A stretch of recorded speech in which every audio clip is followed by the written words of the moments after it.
Hey!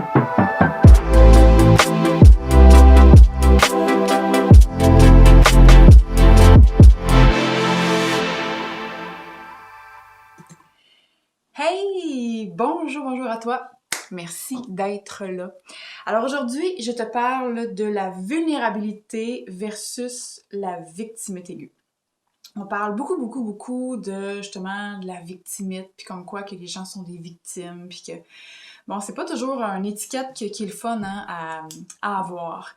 Et ça arrive souvent, justement, quand on commence à prendre soin de soi, à se donner la permission d'être humaine, à se donner le droit de pas être toujours justement positive, parce que je parle souvent de la positivité toxique et ça rentre là-dedans aussi. Quand on commence à être vrai, à être authentique, parfois on peut se faire dire « Ah, t'es donc négative. Ah, bon, tu joues encore à la victime. » Puis ça, je me le suis quand même fait souvent dire, moi personnellement, mais aussi les clients autour de moi. Puis je me disais, oui, mais il y a une différence fondamentale entre être une victime versus être vulnérable. Et c'est la petite partie comme importante qu'on a oubliée qui fait toute la différence. La différence entre une victime, de un, n'oubliez pas que quand on est une victime, c'est une façon, je pense, maladroite de dire qu'on souffre. Parce qu'au final, on a tous des masques et des façons de se protéger, de survivre. Hein? L'ego est là pour nous aider à survivre, pour être aimé dans la société, pour fitter, pour être dans le clan et tout ça.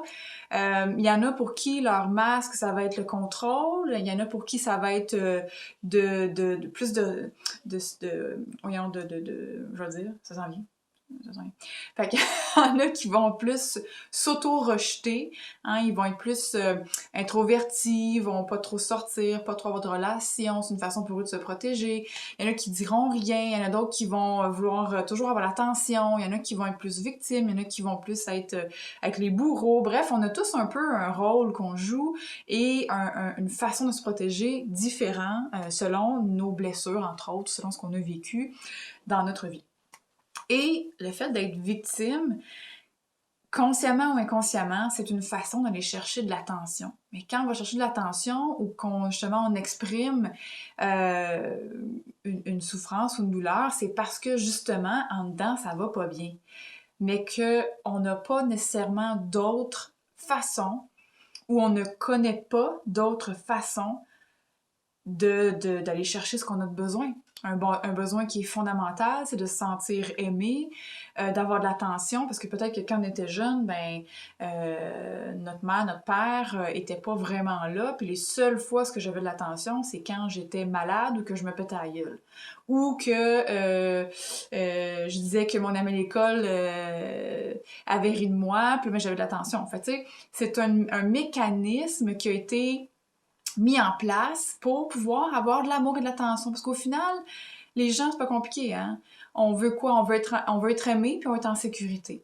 Et les gens, je m'inclus là-dedans, on peut faire vraiment des choses, parfois même immorales, pour pouvoir avoir cet amour-là et cette sécurité-là.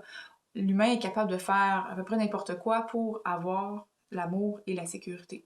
Donc, quand on agit en état de victime, souvent, dites-vous que la personne en face de vous, elle souffre. Et c'est sa façon, peut-être maladroite, de le dire. Tony Robbins dit It's a cry for help or a cry for love. Donc, souvent, les gens vont pleurer, ou justement, pour moi, c'est un petit peu la transcription française d'être victime, parce qu'ils ont besoin d'amour ou qu'ils ont besoin d'aide, mais ils savent pas comment le dire. On a de la difficulté à le dire « j'ai besoin d'aide »,« je vais pas bien ». À la place d'assumer ça, ben on va mettre la faute sur l'autre, on va dire « Ah, la vie est injuste, pauvre de moi », puis là, on continue à nourrir cette histoire-là, ce pattern-là, et c'est là qui fait qu'à un moment donné, on n'en sort jamais parce qu'on raconte toujours les mêmes histoires, puis les gens autour de nous commencent à être tannés d'entendre les mêmes histoires, et c'est là qu'on va dire « Arrête de faire la victime, là, tu sais, comme « get over it », puis prends-toi en main ». Mais c'est pas si facile que ça pour quelqu'un qui est habitué, qui ne connaît que ça. De demander à une personne qui est dans un état de victime, de faire comme, ben là, tu sais, prends-toi en main, c'est de demander de sortir de sa zone de confort. Et on sait que, comme, je veux dire, c'est pas ce qu'il y a de plus simple, sortir de sa zone de confort. Donc, ça demande un grand pas. C'est comme quelqu'un qui a toujours détesté de parler devant le public. On lui dirait, ben là, prends-toi en main, là, genre, va sur la scène, puis parle, pas compliqué, tu sais. Fait que pour chacune des blessures qu'on a vécues dans notre vie, il y a certains patterns, il y a certaines difficultés, il y a certaines peurs, il y a certaines réactions, mais il y a aussi des bienfaits, évidemment. Ça, je pourrais en parler dans une autre vidéo, je pense, des 5 grandes blessures de l'âme.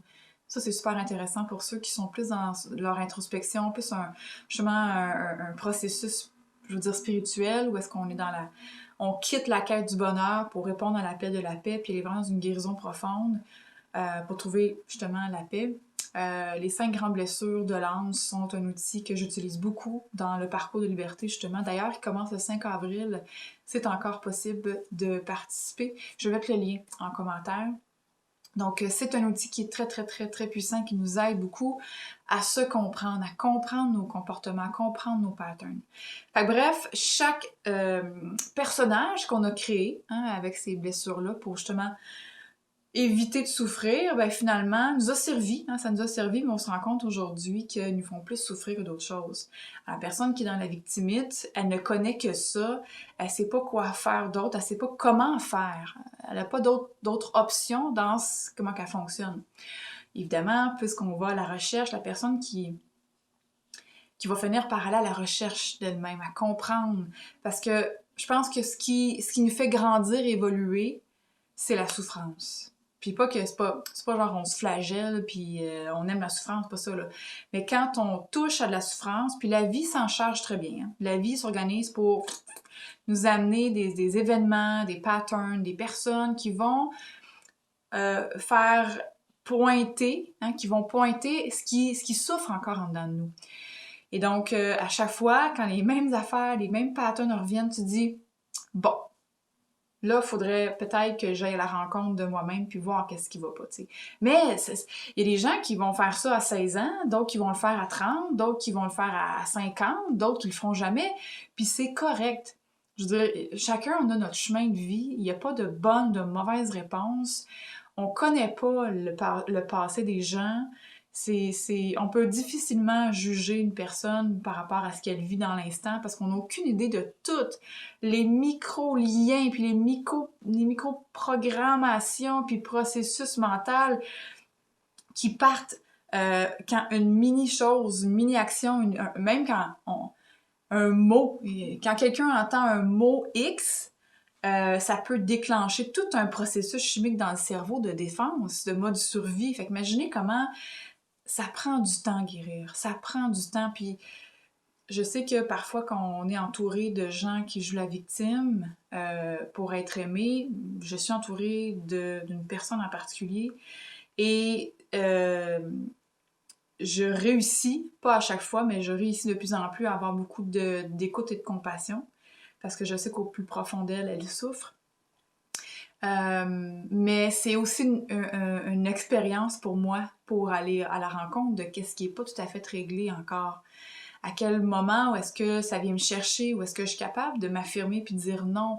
Est-ce que je suis capable de dire ok, ça suffit, c'est pas ma responsabilité. Fait que on est tous l'ange déguisé en trou de cul pour l'un et l'autre, dans notre vie, là. Puis je mets une petite emphase là-dessus quand je dis l'ange déguisé en trou de cul, on est des anges, on est juste déguisés en trou de cul. Mais au final, on est tous des anges pour les autres. Bon, fait que cette micro-parenthèse pour dire que la différence entre une victime et quelqu'un qui est vulnérable, c'est que on est tous victimes, by the way. Il n'y a pas personne que je connais dans la vie qui a jamais eu un petit peu de victimité aiguë dans le corps.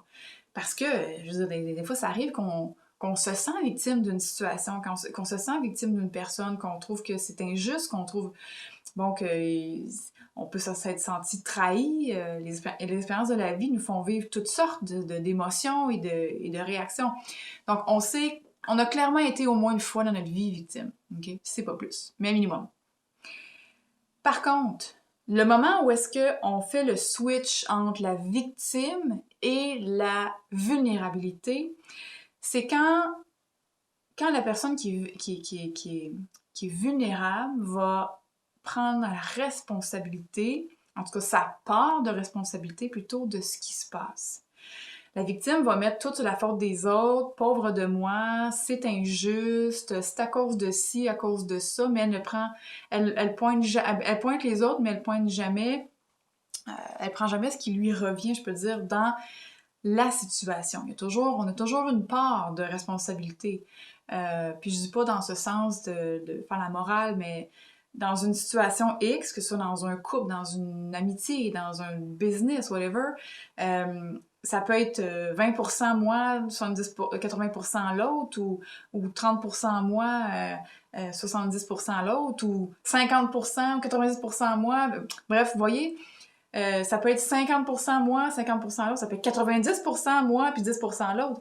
Peu importe, il y a toujours une dynamique. Et tant qu'il y a une dynamique qui est toujours la même, il n'y a rien qui change. À partir du moment qu'une des deux personnes ne réagit plus de la même façon, change son comportement, change sa vibration, ben la dynamique, elle vient de tomber et soit que la relation se termine parce que c'était peut-être ce que vous aviez à vivre, ou bien il y a une nouvelle dynamique plus, on va dire, positive ou saine qui va s'installer. Et souvent, à ce moment-là, c'est qu'il y a des blessures qui se sont guéries. Et là, c'est plus deux humains qui font face à face au lieu de deux égaux. OK? Donc, je ramène à la vulnérabilité. Quand on est dans cette posture de vulnérabilité, on prend sa part de responsabilité, on va observer, on va à l'intérieur de nous, on retourne à la maison, on va observer qu'est-ce qui se passe, où est-ce que je suis comme trigger, excusez l'anglicisme, qu'est-ce qui m'active, qu'est-ce qui me dérange, qu'est-ce qui gratte, qu'est-ce qui fait mal, qu'est-ce qui pique, qu'est-ce qui est inconfortable. Ça, c'est les plus belles portes d'entrée pour la liberté. Quand ça fait mal, quand ça grince, quand ça pique, quand ça dérange, c'est sauter là-dessus, c'est des opportunités en or pour guérir. Donc, quand on est dans cette capacité, cette nuance, cette facilité d'observer, d'être vraiment dans une posture d'observatrice, et de dire qu'est-ce qui fait que ça me dérange?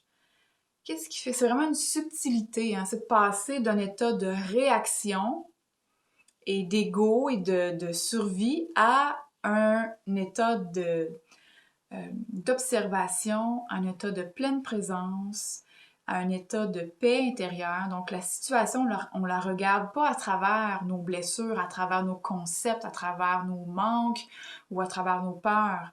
La même situation, on la regarde à partir de la posture de vulnérabilité, on la regarde sous un angle totalement différent, avec des yeux différents. On se dit ok, oui, là c'est ok, c'est ça me fait chier. Pourquoi ça me fait chier?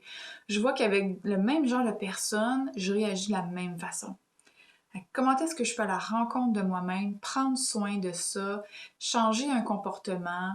Et ça se fait évidemment avec le temps. C'est aussi ce qu'on va mettre de l'avant beaucoup dans le parcours de liberté. Je fais une parenthèse par rapport à ça. Parce que ce que je me suis rendu compte, c'est que c'est bien beau avoir tout ça, hein, de prendre conscience de voici mon pattern, voici ce que ça blesse, voici ce que ça dérange, voici mes blessures, mais j'ai tout ça, je fais comme oui, mais maintenant je fais quoi avec ça? Ça a été ça, moi, ma grande question, puis de dire OK, mais je fais comment pour régler ça, puis vraiment fermer la plaie, puis le guérir? Puis c'est là que j'ai trouvé le peace. Le peace, c'est un processus d'abandon, un processus empathique d'abandon corporel et émotionnel qui nous permet vraiment d'aller fermer la blessure, guérir et la dissoudre pour qu'elle arrête de faire un point de colle qu'on appelle dans ce jargon-là, dans le corps, pour que l'énergie puisse recommencer à circuler. Fait que, fin de la parenthèse, si jamais vous cherchez comme... Si vous avez toujours été comme dans le développement personnel, puis que vous avez fait le tour, puis là, vous dites, OK, il me semble qu'il manque une partie de l'équation, là. Clairement, en tout cas, je l'ai vécu, je l'enseigne maintenant, je suis praticienne peace parce que je me suis dit, aïe aïe, j'aurais aimé ça qu'on me dise ça il y a plus longtemps. Mais j'étais OK, tout arrive au bon moment. Mais bref, c'est un outil extraordinaire lequel j'utilise pour justement le parcours de liberté. Alors, si jamais vous voulez en savoir plus, allez dans le texte pour voir le lien. Fermez la parenthèse! Alors, le vulnérable, la personne qui peut être vulnérable, va aussi aller chercher une grande, grande source de courage. Hein? La vulnérabilité, c'est la mère du courage. Je veux dire, quand tu es vulnérable, tu te mets totalement à nu. Là. Tu mets ton ego de côté. Tu veux plus gagner ou te battre. Tu veux juste être vraiment... Tu veux être vrai, tu veux être authentique, tu veux parler de cœur à cœur, puis tu veux aller à la rencontre de ta vérité. Donc, c'est l'espace, la vulnérabilité, c'est l'espace où est-ce qu'on est le plus justement à nu. Donc, ça demande crissement du courage. Alors, contrairement à ce qu'on peut voir, penser, entendre, quand on est vulnérable, on est faible. Moi, tout au contraire, quelqu'un qui est vulnérable, je l'admire parce que ça demande vraiment du courage. C'est beaucoup plus facile d'être dans l'ego, puis dans l'attaque, puis dans la faire semblant qu'on maîtrise tout quand en dedans on est brisé puis on chie dans nos culottes, que de justement l'assumer pleinement, notre vulnérabilité, puis d'être disposé à recevoir des flèches. Parce que c'est un peu ça aussi, hein, quand on est vulnérable, ben on est disposé. On est disposé à tout. On est disposé aux critiques, on est disposé au conflit, on est disposé à tout, mais ça passe par là. Ça passe par là pour pouvoir guérir certaines choses, parce que tant qu'on reste dans la victime, tant qu'on reste dans les masques, tant qu'on reste dans le contrôle, dans l'attaque, dans l'ego, ben vous savez comme moi qu'on s'en sort pas bien bien là. Ça peut marcher une couple de fois, hein, ça fait le job, c'est bon. Comme si on se mettait un plaster. On se met un plaster sur le bobo, ça fait le job, mais un moment donné, il faut que tu l'arraches le plaster, puis il faut que tu ailles nettoyer la patente pour de vrai si tu veux que ça guérisse. Sinon, tu vas juste mettre des plasters un par-dessus l'autre, puis ça paraîtra pas trop, puis ça va s'empirer, s'empirer, s'empirer, s'empirer. Fait que c'est un peu dégueulasse comme exemple, mais c'est quand même ça. Ah! Je pense que je vais prendre une petite gorgée d'eau. Mon Dieu, je suis en feu. Ça doit être la lune là, qui me donne plein d'énergie de même. Donc, comment faire pour passer de victime à vulnérable? Ben de un, c'est d'accueillir ses émotions. C'est de prendre le temps d'être à l'écoute de ses émotions. C'est de s'asseoir avec ça, c'est de s'asseoir avec soi-même. Le corps, il sait. Mon Dieu, on a tellement oublié de l'entendre. T'sais, on vit notre vie entre notre tête et nos épaules. Là. On vit juste là, puis on a oublié tout le reste. Quand on se reconnecte au corps, on les a, les réponses. On est à l'écoute de ce qu'il y a à l'intérieur. Puis on arrête de donner son pouvoir à tout le monde. Hein, on a tendance souvent à aller dire « Ah, qu'est-ce que t'en penses? » Puis il n'y a rien de mal à ça, là. Mais on va toujours porter notre pouvoir de décision, notre pouvoir de réflexion dans les mains d'un autre. Mais en dedans, on sait. On a besoin d'être réconforté, rassuré, puis il n'y a rien de mal à ça. Mais plus qu'on va nourrir cette confiance absolue envers soi-même et envers la vie, envers l'univers, envers la source, peu importe comment on l'appelle, bien plus que cette relation-là va être connectée, donc quand on va avoir besoin de réponse, on va juste s'asseoir en silence et boum, la réponse va être claire, nette et précise et ça viendra pas, ça sera pas une réponse qui vient de l'ego, c'est une réponse qui vient de notre âme. N'est-ce pas magnifique? Alors, c'est la première étape pour moi, c'est vraiment de s'asseoir avec soi-même puis d'aller à la rencontre de ce qui est, de la rencontre de qu'est-ce qui fait mal pour pouvoir ensuite de ça le guérir. Puis la vulnérabilité, plus qu'on s'assoit dans sa vulnérabilité, plus qu'il y a une espèce d'amour inconditionnel qui s'installe aussi. C'est tellement beau, là.